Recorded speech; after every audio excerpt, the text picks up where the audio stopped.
தேவையான அளவு புளி தண்ணியில் போட்டு ஊற வைப்போம். மீன் குழம்பு செய்ய போகிறோம். இப்போ நம்ம ஊற வச்ச புளியை நம்ம தேவையான அளவு ஊற்றி நம்ம கரைச்சி வச்சுருக்கோம். அதில் ஒரு தக்காளியை நம்ம சேர்த்துக்கிறோம். தக்காளியை நம்ம நல்லா கரைச்ச அப்புறமா கொஞ்சமாக மஞ்சள் பொடி,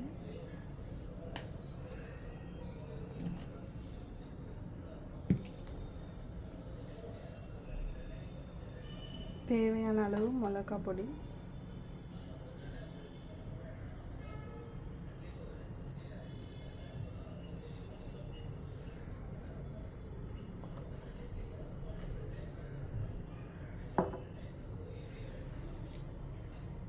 தேவையான அளவு உப்பு,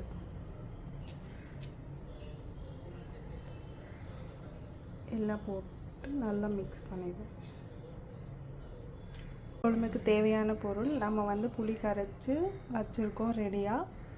அதுக்கு ஒரு வெங்காயம், கொஞ்சம் கருவேப்பிலை, பூண்டு 2, ஒரு பச்சை மிளகாய், கொஞ்சமாக கடுகு, கொஞ்சம் வெந்தயம், தேவையான அளவு பெருங்காயம் சேர்க்க போகிறோம். எப்படி பண்ணுறதுன்னு பார்க்கலாமா? எண்ணெய் காஞ்ச அப்புறமா கொஞ்சமாக கடுகு, கொஞ்சம் வெந்தயம், கடுகு பொரிஞ்சோன்னு கட் பண்ணி வச்சுருந்த வெங்காயம் சேர்ப்போம்.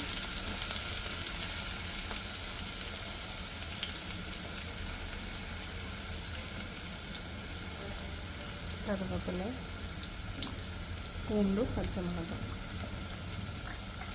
சேர்த்து நல்லா மிக்ஸ் பண்ணணும். அது நல்லா ப்ரௌன் கலர் வர வரைக்கும் நம்ம மிக்ஸ் பண்ண போகிறோம். வெங்காயம் நல்லா வதங்கிடுச்சு. இப்போ இதில் கொஞ்சமாக பெருங்காயம் சேர்த்துப்போம். பெருங்காயம் சேர்த்து மிக்ஸ் பண்ணி விட்டுக்கோங்க.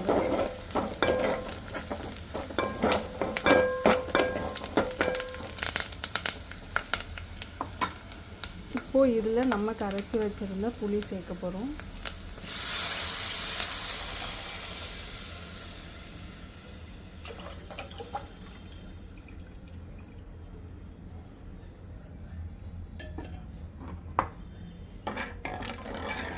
குழம்பு கொஞ்சம் கொதிச்ச அப்புறம் நம்ம மீன் ஆட் பண்ணிக்கலாம். குழம்பு நல்லா கொதிக்குது. இப்போ நம்ம மீன் ஆட் பண்ணிக்கலாம். நான் இப்போ வெள்ளை மீன் ஆட் பண்ணுறேன்.